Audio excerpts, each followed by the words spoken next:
చెప్పారు. ఇక్కడ ఉన్న వారు చెప్పారు వెరగపూడి సెల పూర్తి అయిపోద్ది అని.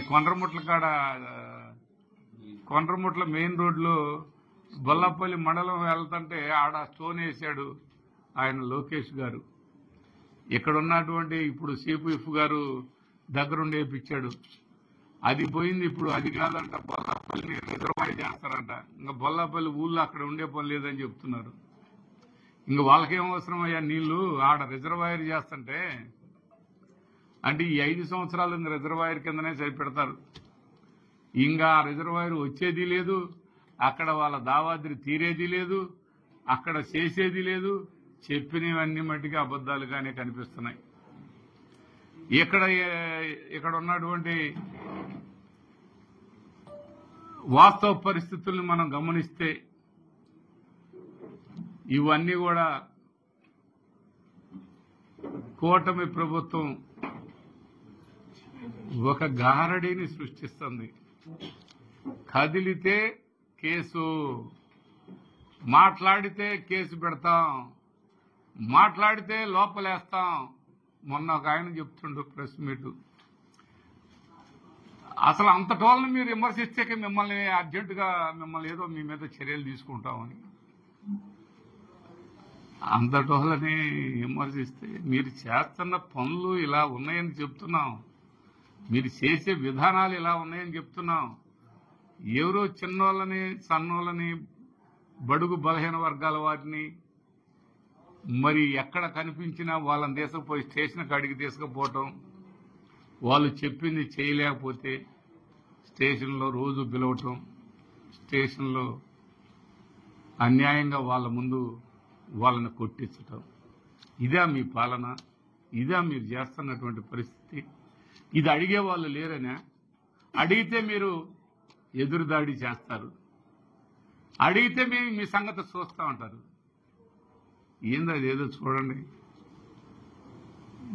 మీరు చూస్తామంటే చూడండి, దానికి ఏం కాదనేది ఏం లేదు. మీకు అధికారం ఉంది కదా అని మీ ఇష్టం వచ్చినట్టు ప్రతి ఒక్కరి మీద పోలీస్ స్టేషన్కి ఎవరు రాకూడదు, ఎంఆర్ఓ ఆఫీస్కి ఎవరు రాకూడదు, సచివాలయానికి ఎవరు రాకూడదు, ఎక్కడ అనే తీర్మానం చేసుకున్నారు. వాళ్ళెవరో కమిటీలంట, 4 కమిటీల కాడికి పోయి సంతకం పెట్టించుకొని, సంతకం పెట్టకపోతే కాళ్ళు మొక్కేనా సంతకం పెట్టించుకుంటేనే మీరు ఇక్కడికి రండి. ఏంటి అది? ఏది ఇదా? ఎప్పుడూ లేదు, ఎక్కడా చూడట్లేదు. ఆ రోజు ఎలక్షన్ జరిగింది, ఎవరో అనుకున్నారు, అది జరిగిపోయింది. జరిగిపోయిన వాటిని అన్నిటిని కూడా తీసుకొచ్చే వాళ్ళ మీరు ఏదన్నా ప్రెస్ మీట్ పెట్టి మాట్లాడితే మిమ్మల్ని లోపలేపిస్తాను. లోపలేపిస్తే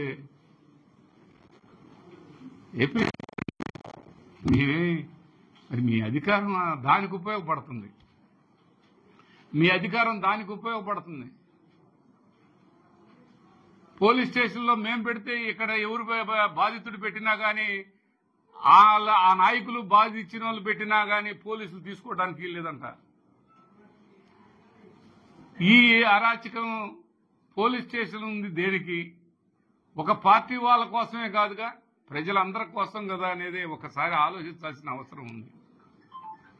నిజంగానే ప్రతి గ్రామంలో ఇలాంటి ఏదింపు చర్యలు చాలా బాధగా ఉంది, చాలా బాధాకరంగా ఉన్నటువంటి ఈ విషయాల్ని వీటన్నిటి మీద ఏది ఏమైనా ప్రజల తరఫున వైఎస్ఆర్ కాంగ్రెస్ పార్టీ సానుభూతి పరులంటే చాలు, వాళ్ళ మీద అనేక చిత్రహింసలు. ఇవాళ పలుకూరు ఉంది, పలుకూరులో ఎందరో ఆ ఊర్లో లేకుండా పోయారు. మొన్న ఒక ఆయన పలుకూరులో, బొల్లాపల్లి మండలం పలుకూరులో మరి ఇంకా పథకాలు ఉన్నాయి. తల్లికి వందనం, వసత దీవెన, విద్యా దీవెన, ఇవన్నీ పక్కన పెట్టేశారు. ఇవాళ ఒక్క ఆ ఇచ్చే పెన్షన్ కూడా అది కూడా మీరు వైసీపీ వాళ్ళకిస్తే పాముకి పాలు పోషిస్తున్నట్లేనని చెప్తున్నారు ఈనాటి ముఖ్యమంత్రి గారు. ఇవన్నీ కూడా చాలా దారుణం. ఆనాటి వైఎస్ఆర్ ప్రభుత్వంలో జగన్మోహన్ రెడ్డి గారు సీఎంగా ఉన్నప్పుడు కులానికి ప్రాంతానికి ఎక్కడ కూడా పార్టీలని చూడకుండా మనం అందరికీ అన్ని పథకాలు అందాలని చెప్పాడు. ఇవాళ వైఎస్ఆర్ కాంగ్రెస్ పార్టీ వాళ్ళకి మీరు ఏ సంక్షేమం చేయొద్దు, వాళ్ళని పాముకి పాలు పోషించినట్టేనని ఆయన అంత స్పష్టంగా చెప్పారంటే ఇది ఎంత బాధాకరమైనటువంటి విషయం అని ఒక్కసారి ఆలోచించాల్సిన అవసరం ఉంది. ఆయన సీఎం హోదాలో ఆ మాట చెప్పాడంటే ఇంకా ఇక్కడ వాళ్ళందరూ కూడా ఎంత దుర్మార్గమైనటువంటి మాటలు చెప్పారు. అధికారంలో రావడానికి నీకు 1500, నీకు 15,000, నీకు 15,000, నీకు 15,000 అని చెప్పారు. అధికారంలో వచ్చిన తర్వాత ఆ ఊసే లేదు. మరి అన్ని విధాల వీటన్నిటి మీద పోరుబాట కార్యక్రమం, యువత పోరుబాట కార్యక్రమంలో భాగంగా ఇవన్నీ కూడా అమలు పరిచేంత వరకు వైఎస్ఆర్ కాంగ్రెస్ పార్టీ తరపు నుంచి మేము కూడా ఆ యువతకి మద్దతుగా ఉండి దీన్ని ముందుకు తీసుకెళ్తామని, ఏవైతే మీరు బాబు షూరిటీ భవిష్యత్తు గ్యారంటీ అని మీరు చెప్పారో, బాబు షూరిటీ కనిపించట్లేదు, భవిష్యత్తు కనపట్లేదు, భవిష్యత్తులో గ్యారంటీ ఎక్కడ ఉందని అడుగుతూ ఉన్నాం. ఈ అందరికీ చెప్పారు, ఎవరికన్నా ఉద్యోగం లేని వాళ్ళందరికి మటుకు మేము నిరుద్యోగ భృతి ఇస్తామని, అది కనిపించట్లేదు. 20,000 ఉద్యోగాలు, 20 లక్షల ఉద్యోగాలు కల్పిస్తామని చెప్పారు, 20,000 కూడా కనిపించట్లా. మేము ప్రైవేటులో కంపెనీల్లో చేసే ఉద్యోగాలు కూడా మేము ఇచ్చినట్టే భావిస్తాం అని ఈనాడు చెప్తుండే. ఆనాడు ప్రభుత్వ ఉద్యోగాలు 20 లక్షల ఉద్యోగాలు అవకాశం కల్పిస్తానని చెప్పాడు. ఈరోజు మాట మార్చి మాట్లాడుతున్నారు. ఇవన్నీ కూడా ఒకటి కాదు, రెండు కాదు, మొత్తం చెప్పేవన్నీ కూడా అబద్ధపు మాటలు తప్పితే 10 నెలలు అయ్యి దాదాపు సంవత్సరం కావస్తుంటే వైఎస్ఆర్ కాంగ్రెస్ పార్టీ అధికారం కోల్పోయింది.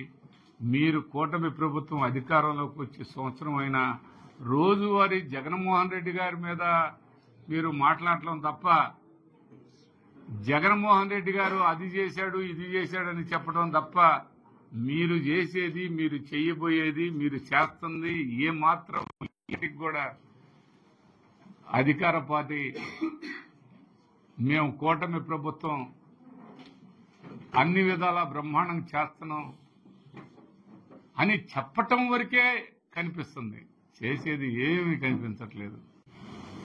ఆయన ప్రెసిడెంట్ సెకండ్ ట్రిప్ ప్రెసిడెంట్ అయ్యాడు.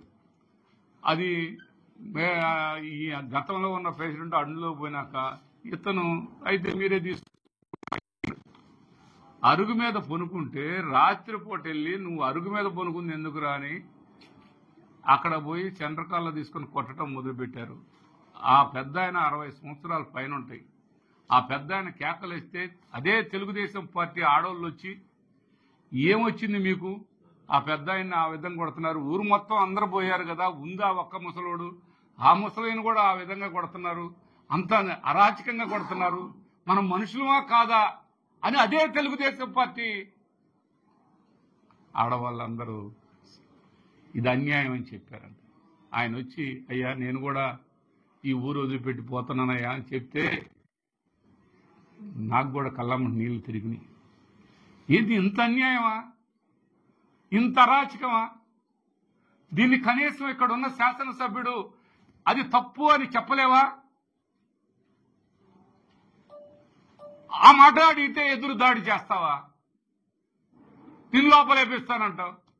ఏందయ్యా ఎవరు భయపడుతున్నారు?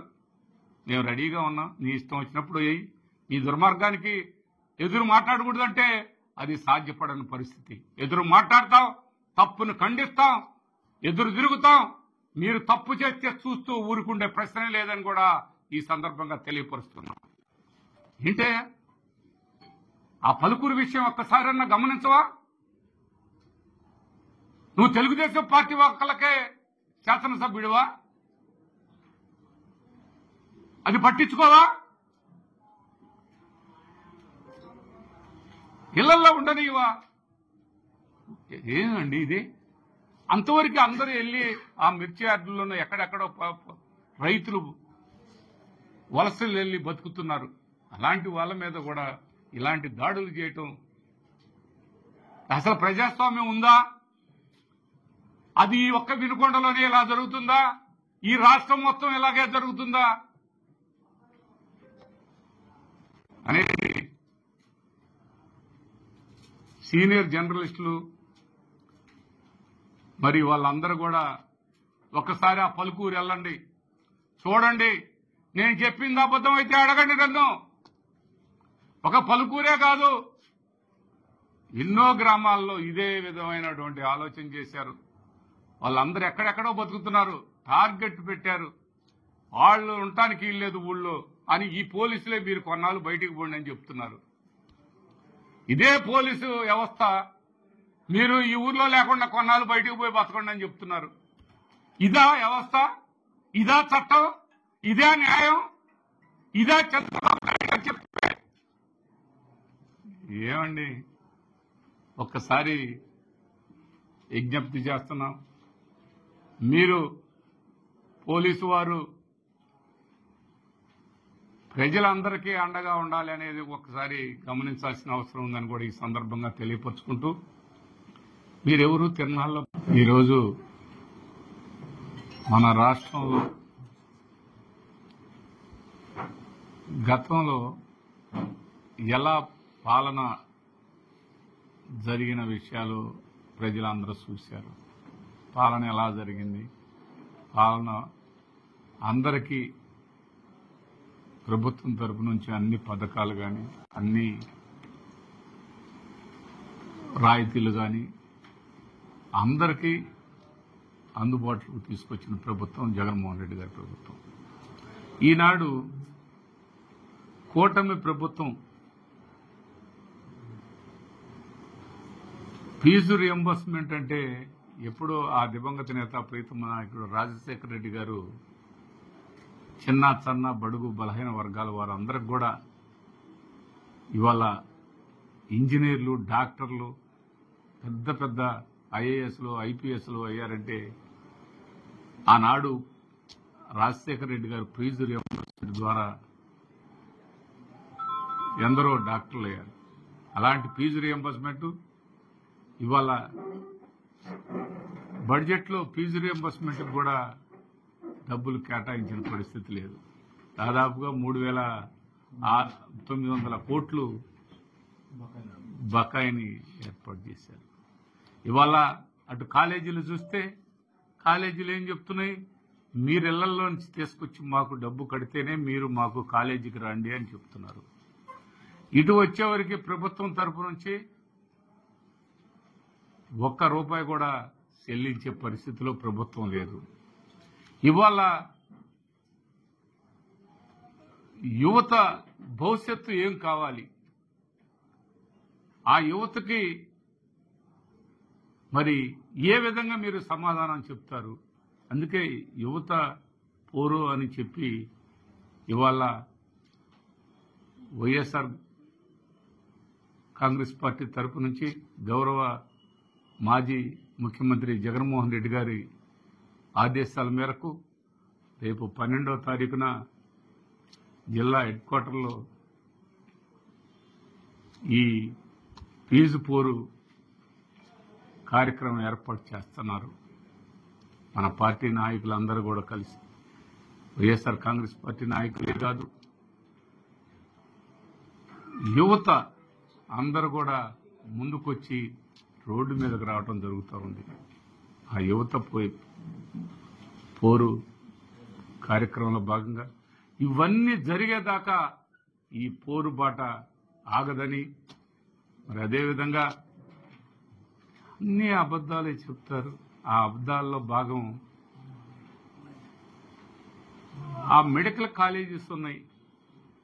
మన ప్రభుత్వంలో, వైఎస్ఆర్ ప్రభుత్వంలో 17 మెడికల్ కాలేజెస్ ఇస్తే 5 మెడికల్ కాలేజెస్ అప్పటికే పూర్తి చేయటం జరిగింది. ఇంకా తర్వాత ఉన్న కాలేజీలన్నీ కూడా ఈ రోజుకి ఎక్కడ కూడా దాన్ని ఊసే లేని పరిస్థితి. ఆ ఊసు లేకపోగా పెద్ద పెద్ద వాళ్ళ చేతుల్లో పెట్టాలని, ప్రైవేటు వ్యక్తులకి కాలేజీలు సొంతం చేయాలని ఇక్కడ ఉన్నటువంటి ప్రభుత్వం ఆనాటి ప్రభుత్వం చేసింది, ఇది మనం పూర్తి చేయాలనే కనీసం ఆలోచన కూడా లేకుండా ఈరోజు ఎంత నిజంగా చెప్పాలంటే ఆ ప్రైవేటీకరణ చేయడానికి ఆ ప్రయత్నాలు, ఆ ప్లాన్స్ కూడా ఎంత నైపుణ్యంగా చెప్పడానికి ప్రయత్నం చేస్తున్నారంటే కూటమి ప్రభుత్వం నిజంగా అది వాళ్ళకే చెల్లుబాటు. కానీ ఆ అబద్ధాలు ఆడటంలో కానీ, ఆ ఆలోచనలు చేయటంలో కానీ, ఆ తప్పులు చేసేదానికి కూడా మేము తప్పు చేయట్లేదు, చాలా బాగా చేస్తున్నాం అని చెప్తారు. తప్పులు వాళ్ళు చేస్తా ఎదుటి వాళ్ళ మీద తప్పులు చెప్తా ఉంటారు. ఇంకా ఒకటి, మీరు ప్రపణ కడితే ఒప్పుకోం, మీరు ఏదన్నా ప్రపణ కడితే మిమ్మల్ని లోపలేస్తాం. ఒకవేళ ఏదన్నా వ్యతిరేకించి కట్టుకుంటే మీరు దేవుడు పాట పెట్టుకోవాలి, పార్టీ పాట పెట్టుకోకూడదు అన్నారు. బాగుంది. అది ఒక్క వైఎస్ఆర్ కాంగ్రెస్ పార్టీ వాళ్ళు కట్టుకున్న ప్రభకే వర్తిస్తుందా? అది తెలుగుదేశం పార్టీ ప్రభకు వర్తిస్తుందా? ఆ బొగ్గరవలో కడితే ఆడ ఒక 40 మందిని పోలీసులను పెట్టారు. 4 ప్రభలు మీరే కట్టుకున్నారు. మీ ప్రభల కాడ అన్ని పాటలు వేసుకోవచ్చు, మీ పార్టీ పాటలు వేసుకోవచ్చు. ఏంటండి ఇది? ఈయన అదే చెప్తున్నా, అది పార్టీ తినాలని పార్టీ అని చెప్పుకోండి, గుళ్ళు మీద కూడా జెండాలు పెట్టుకుంటున్నారు. ఇంకంతకంటే నీచమే ఉంది? ఇంకా జాతర అంటే ఏంటి? తిరణాలంటే ఏంటి? వాళ్ళు వీళ్ళు అందరూ కలిసి అందరూ ఆనందంగా కలిసిమెలిసి పోతారనేది ఇలాంటి తిరణాల్లో పెద్దలు అప్పుడులో మరి ఏర్పాటు చేయడం జరిగింది. అవి ఆ సంస్కృతిని తిప్పి అది తెలుగుదేశం పార్టీ వాళ్ళకే సంబంధించిన తిరణాలుగా మార్చుకోండి, అలాగే చేసుకోండి, అలాగే చేయండి, ఎవరు కాదనలేదు. నిన్న ఒక ఆయన చెప్తుండు, ఈ పూర్తి తిరణాలు పెడితే తెలుగుదేశం పార్టీ వాళ్ళకే ఉండాలి కానీ అవతలలో ఎవరు రాగా ఉండటానికి లేదు. అవతలలో అయ్యా మాకు వద్దయ్యా ఆ ప్రబుద్ధం, ఆ తిరణాలు మీరే చేసుకోండి అని చెప్పడం మొదలుపెట్టారు. ఈ కేసులు పెట్టడం ఇవన్నీ అవసరమా అని చేసుకోండి మీరే. ఎమ్మెల్యే అంటే ఎన్నెల చీకటి పక్కనే ఉంటుంది, ఎన్నెల కూడా పక్కనే ఉంటుంది. ఈ 4 సంవత్సరాలకు కూడా కేసులు పెట్టొచ్చు అని మీరే చెప్తున్నారు. ఇవన్నీ మళ్ళీ రిపీట్ అవుతాయి. అది సంస్కృతి కాదు, అది సభ్యత కాదని వారు ఒకసారి సందర్భంగా తెలియపరుచుకుంటూ ఈ యువత